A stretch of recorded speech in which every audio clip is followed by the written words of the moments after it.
welcome to Pathway Podcast. Honestly, today is really exciting for me because it's with Safe Families for Children. And this is something that is near and dear to my heart because I've seen it work. I've seen what Safe Families for Children does in our community here on the Treasure Coast. And today I'm excited because I'm here with Jesse Ray, Jennifer, and Terry. And these are people that are just super dedicated to this ministry, this organization.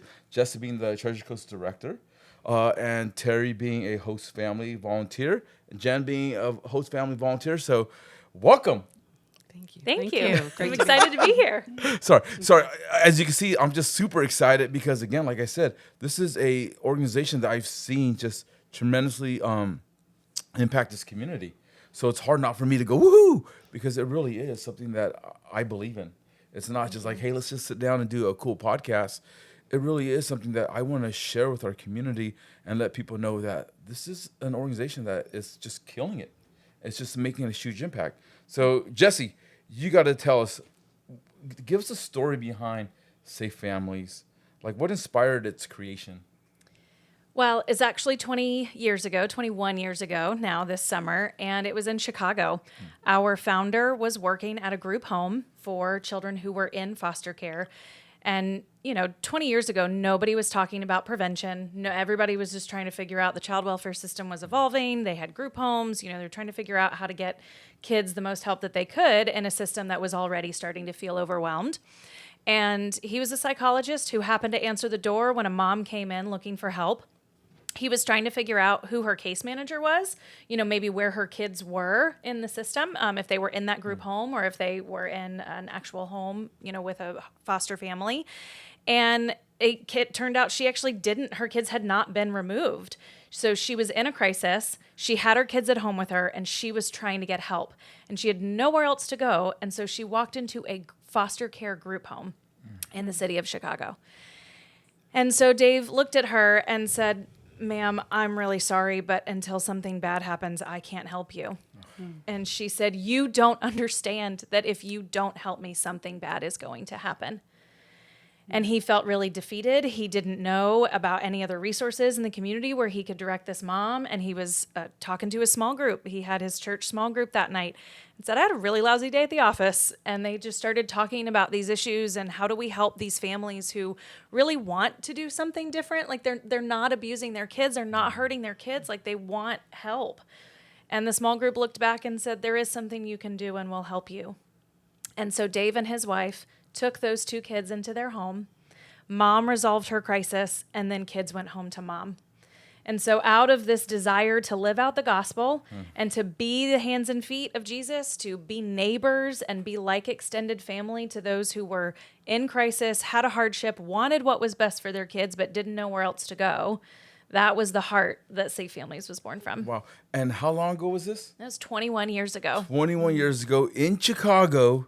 And now we're here in Vero Beach, Florida. Sure are. And and this is why y'all are one of our local missions partners, but here in Vero, not in Chicago. Right. We've been on the Treasure Coast about 5.5 years now.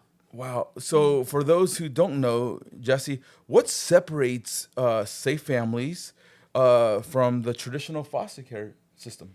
That's a great question because we get confused for that a lot when we talk about taking kids into people's homes. But really, we are fully in the prevention lane. So if you think about child welfare, you want to go upstream. You want to try to prevent kids from entering foster care when you can. But if there is abuse or neglect that's occurring, then you want to get those kids out of that environment. And then that's going to be the foster care lane. So that's when they get removed from their parents don't have custody anymore, and they're in the custody of the state. And then there's case planning and all that. And then there's reunification, which is where a parent has worked their plan, they've made changes in their lives, and the system is saying, okay, you can have your kids back. So Safe Families is really in the prevention lane of that. We don't want parents to lose custody. Those children there's no founded cases of abuse or neglect. So there's not something, that we want to remove the children from that they're currently experiencing. It's that there's just some sort of crisis, it's usually poverty related, a lack of resources, whether that's relational resources or tangible resources like housing or a job or something like that.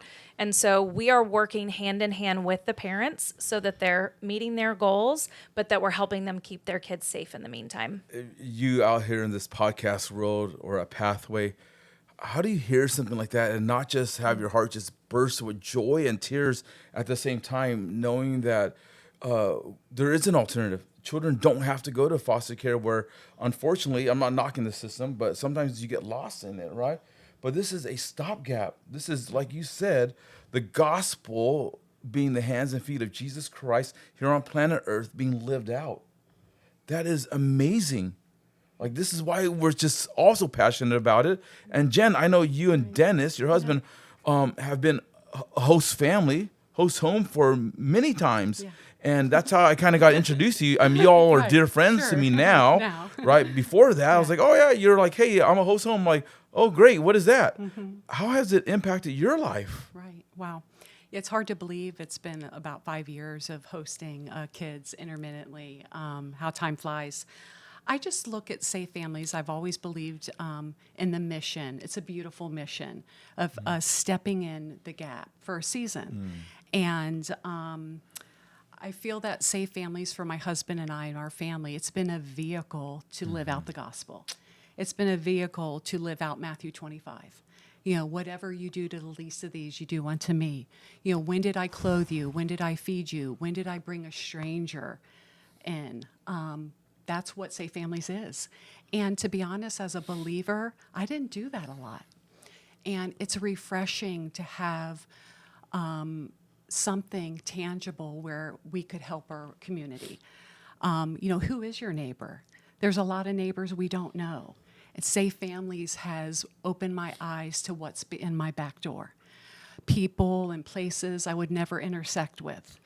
And it's a beautiful thing. It's someone just shared a Safe Families thing. It's called Messy Good. The church is called in the mess. It's not to be delegated or left to the government. It's the church, as Jesus is our model. He left home to be with us, to help us in our messes. And we are actually modeling Christ's example. And it feels good as a believer to do that. It stretches your faith muscle, your sacrificial service muscle. It's not always comfortable or easy. It causes you to say no to things that are less important. And it gives you a perspective that I feel that God wants us to have. It's a growth. I say all this because it's been a process for me. It's a beautiful picture of what the church is to be. We leave our church and it says, go therefore and now be the church. Well, that's what Safe Families is. You are doing God's work. And also it's spiritual formation for the volunteer. A lot of times we don't really see wins all the time right away with the kids or the families, but we start to see changes in ourselves. How people say, it's better to give than receive. Well, Safe Family stretches you. And when you're stretching those muscles, you're growing in your faith. You're relying on someone greater than yourself. You're relying on God, your church community, your Safe Families community. It's a beautiful picture of us all working together. So Safe Families is more than just helping. It's also you're being transformed. And the church, as our Safe Families Church pathway, our church can be transformed by service. Well, thanks for that was a lot. Well, thanks for not letting me know ahead of time I have to bring the Kleenex, right? Oh my gosh. Oh my word. Thank you for sharing that. And all I can see is the picture of the different kids that you have impacted, you and Dennis, because I've seen you bring multiple different kids to church, right? On different Sundays and different church events. Right. And also partnering up in your life with these kids. They haven't just been somewhere you've hosted; they've been part of your family while you've had them. And I look at I'm just picturing these two boys that you've had, and I'm in tears because I could just see that they weren't an obligation. Right. that they were two young men created in the image of Jesus that you guys were loving. And I know because of my interaction with them that they felt the love of Jesus through you. And they weren't just a number. There are two boys that you and Dennis loved. So if people are out here today saying, okay, yeah, great, it's because Dennis and Jen are superheroes and they're just built differently, so that's how they can do it. How has Safe Families for Children, how have they helped you process this? Because I bet you and Dennis didn't wake up one day saying, hey, yeah, we could do this. Right. What? How do they support you all? Right. Yeah, great question. And for those who are considering Safe Families or volunteering, is that you're not alone. There's the beautiful circle of support you hear a lot with Safe Families. You're asked to say a yes opportunity. A little bit of that is explain what the opportunity is. And then immediately, if you say yes, you have a family coach that sees you within 24, 48 hours. They come to your home, making sure how you're doing, what do you need, is there anything immediately that you need. They start a meal train. Hosting kids, a couple meals a week for the first 2 weeks is like gold. It's so interesting what a meal does because it's something you don't have to think about. You're transitioning the children. So family coach, someone who's in your coach, you have a text chain anytime you need anything. You have availability if you have any questions. You also have a family friend. If just say you're in a hosting where you need a night to regroup or a weekend that you had planned. Safe Families has those type of things where you could have, well, not always respite, but sometimes it's respite, or you have an event that you've already planned. So there's a lot of support. You're not alone. And I know sometimes that's a fear people have, like, what am I going to do? But you're very supported. Wow. Speaking of support, so we've talked a little bit about the children that are involved, but there's another side, right? There's a parent that's involved, right? And usually it's a mom. Not all the time, but sometimes it's a mom. And I know, Terry, that's where you've come in, and you are a family friend to the mom, right? Right. And you've done that for about a year now. Right. Right. Right. How do you build a relationship? Because that's kind of scary. Like, oh, these moms that are in crisis for somebody. How do you do that? Well, my assignment came from the Buggy Bunch. And it involved a mom that needed some help. She was in a domestic violence situation and needed to attend some classes. And so it started off with just 8 weeks of coming to her house and helping her with her children. She had 2 children. One was 6 and one was 2.5. And I helped the older boy with his homework and just kept the younger one from destroying the house. And it evolved into more than that. It evolved into, because of the violence, she had some court cases, and so I helped her with that, and I'm still continue to help her with that. And it's an honor to be able to walk with someone through a difficult situation, and we prayed together. And she's called me for prayer when she's just at her wit's end, and it's just, it's like having another daughter to help, I have a daughter that's a single mom, and I know the struggles of a single mom, and that's where she is now as a single mom, and she needs somebody to come up alongside her to help her. So they actually called Terry a bonus grandma. Oh. Yeah, in an interview that we did with her. Wonderful. Wow. So what kind of joy has that brought you, Terry?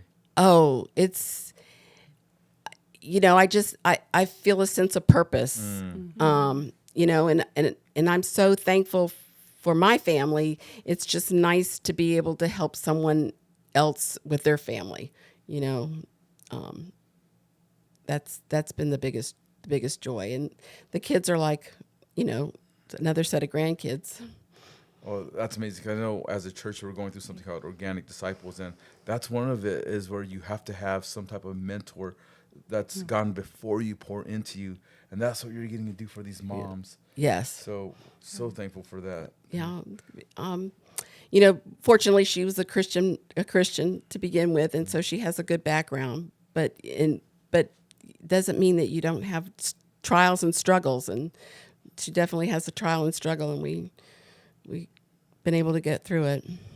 Well, Terry and Jennifer, I want to say thank you so much for being a part of this podcast. I think we're going to transition now into a couple of other people here. Great. We're going to welcome Jody and Ricardo. Okay, great. Great. Thanks for having us. Thank you, Jennifer. Thank you, Terry. All right. Thank you, Jesse.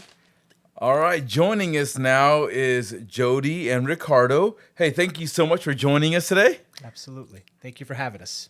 How are you doing today? Great. Happy to be here. Yeah, you're happy to be here. And you all did something for the first time recently, right? Yes. You hosted kids. You're a host family. What was that like? Well, first of all, before I even ask you what that was like, how did you get there? Like, what led you to even want to say, hey, I want to be a host family? Actually, there was a lady, Katie, at our church who we were praying for, and I had asked where her kids were, and someone had said there was Safe Families, and I said, what's Safe Families? And they told me, and I said, well, we could do that. And I talked to my husband, not necessarily for Katie, but for other kids who needed a temporary safe place. That's how we got started.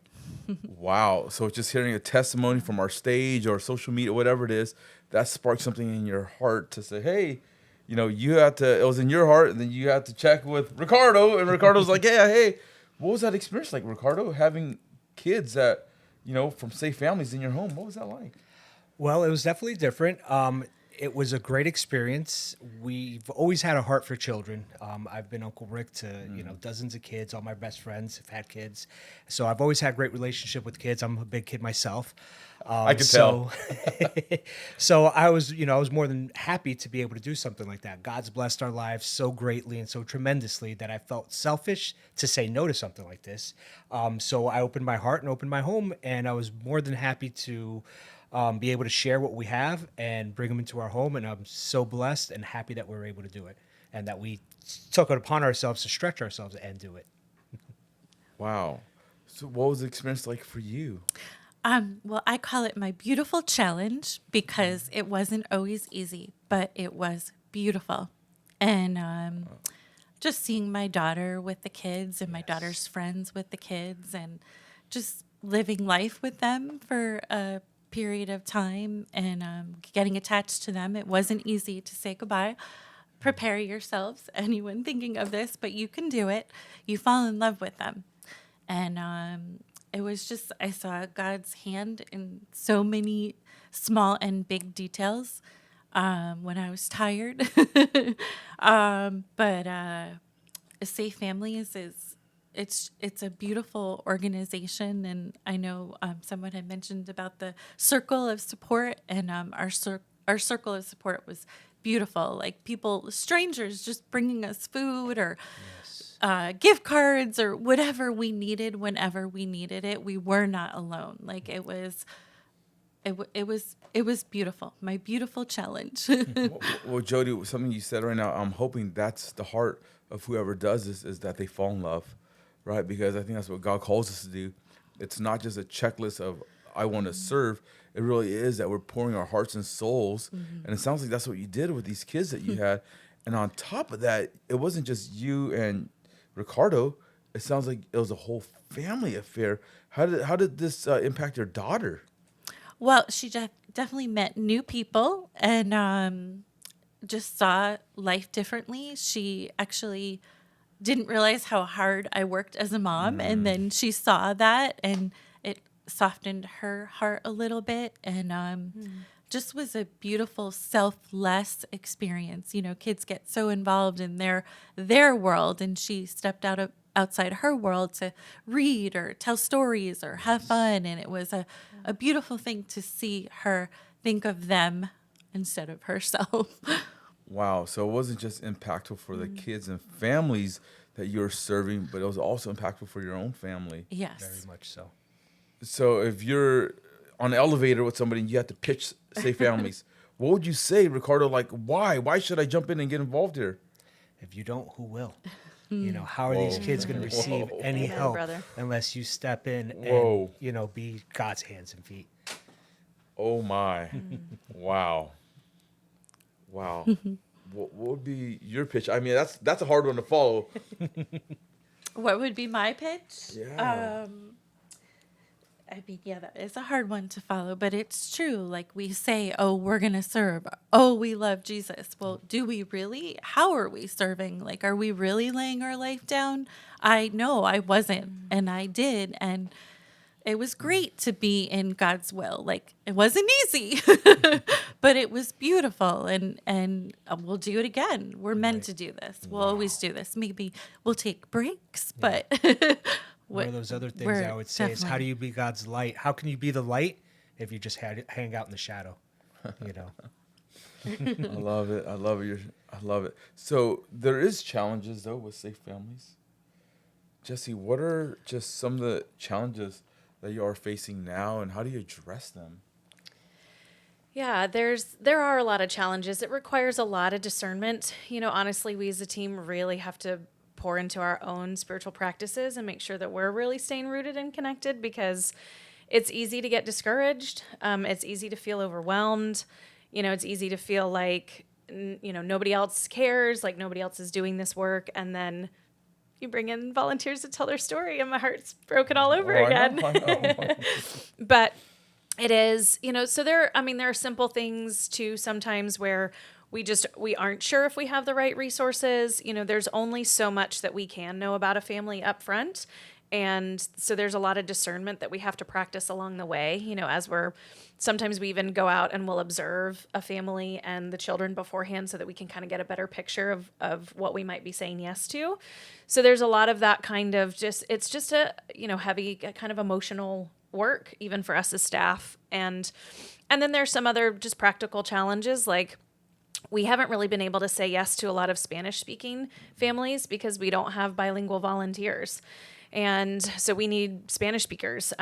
We have different challenges like, getting kids to be able to stay in their school while they're being hosted, because if we don't have a host family in that area, the school district actually, some legislation changed the rules this year. And so where we used to be able to get transportation through the homeless law, the McKinney-Vento Act, and that included children in foster care and children in safe families.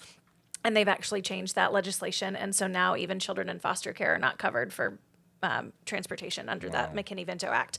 So it's even just having some of that extra, those kinds of resource supports for volunteers or volunteers in different areas throughout the county. So there's a number of different challenges in that way, but we trusted all the Lord and we lay it at his feet, and we've seen him come through in big ways. And that's also always inspiring. Well, just to encourage you, something that's happening here at Pathway is Pathway Espanol is about to launch. I know it's super exciting, and with that said, that is exciting. Hopefully we can partner up with Safe Families for Children in a different way now within that community. That would be beautiful. So as like people like Jody and Ricardo were thinking like, hey, I hear about Safe Families, I'm finding out what it is. How would you help somebody process that? Like if they're saying, well, maybe I could do it, what does that look like? Well, really, it's, I get asked a lot, like, what's the ideal volunteer situation? People go, oh, is it empty nesters, or is it people who already have their little kids? And I say, it's anybody who has a willing heart. So even if you maybe aren't ready to host, like take that first step and let's start with family friending. Let's start with a little bit of coaching work, and we can get your feet wet and learn about our process, learn about the systems that we have in place, and the trainings that we have.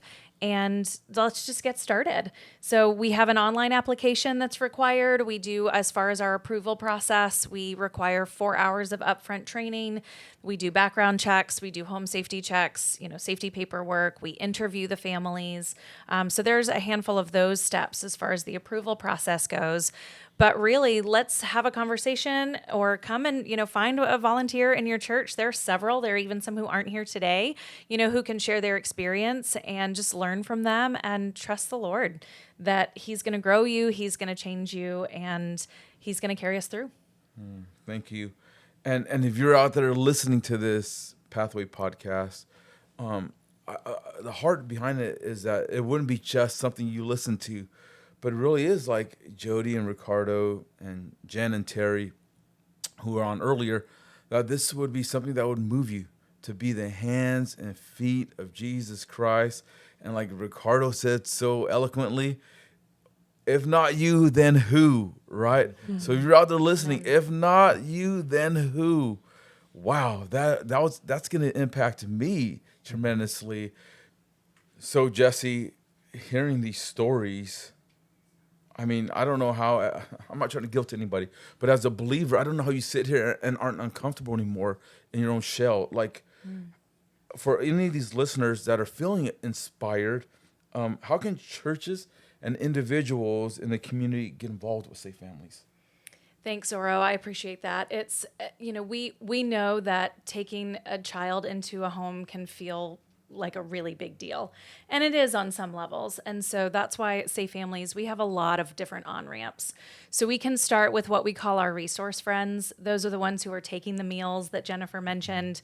They donate gift cards. We really try to keep a stock of gift cards for groceries and, clothing runs. We've had kids who just show up with a couple of pieces of clothing. And so when we can gift a host family, gift cards to get started on some supplies, that's a blessing to them. So we have the resource friend level, and then we can move into the family friend role, which is what Terry has done. And really, we need a lot of family friends. These are the folks who are willing to say, I can give a ride to school this day, or I can pick the kid up from school and keep them for a couple of hours until the host family gets off work. They're the friends who can say, I'll take them for a couple of hours on Saturday. Or maybe it's even just directly connected to a parent. It doesn't even have to be working with the children. We have parents who want mentors or need guidance on job applications and, kind of reorganizing their life. And so if you feel more like a mentor in that way, a family friend role would be appropriate for you. We also have the coach roles. And that's really, if you think about maybe your retired educators or, maybe social services or just anybody who's much better, they really like working with more structure and having that sort of, here's more of a template that we can follow in our relationship. That's really the coach role. They are working with the parents to connect them to community resources to help them meet their goals and stay on track. But they can also do things like helping staff with home visits, like the home visits that Jennifer mentioned. We can give a volunteer that particular role. So there's lots of different ways, that we love to have our ministry leads really as a team within each church, because, if you think about it, our design is not to be a case management agency. We don't want to be, 50 staff strong and we're doing all the work. The vision of Safe Families was to mobilize the church to become like extended family. So we're a really small professional team, and any way that we can get help, we'll take it, with our event planning or with coaching or as, really shepherding our volunteers. I'm one person, and when we hit that 100 volunteer mark, and we've got over 100 volunteers in the county. That's a lot of relationships for one person to try to keep up with. And so if you really feel like you are very relational and can really shepherd and encourage people while they're doing ministry work, that's what our ministry lead teams can do. So there's a lot of different ways that folks can get involved with Safe Families. And we do get local grant funding, but we try to be independently funded as much as possible. And so if what they feel called to do is that they have extra resources in that way and they want to donate, then they're welcome to help in that way too. What's the best way for somebody to get a hold of Safe Families? They can give me a call. That's really the best way. I will sit down with you. I'll have a phone call, a video chat, whatever works, and I'll talk you through our options. And so they can either email me or call me. And that's on Safe Families. Actually, we have a local Florida website. So if you go to safefamiliesflorida.org, and then on the side menu, there's a chapters page, and under the Treasure Coast info, that's where you can find my contact information. Perfect. Thank you so much. And you could probably click the link below.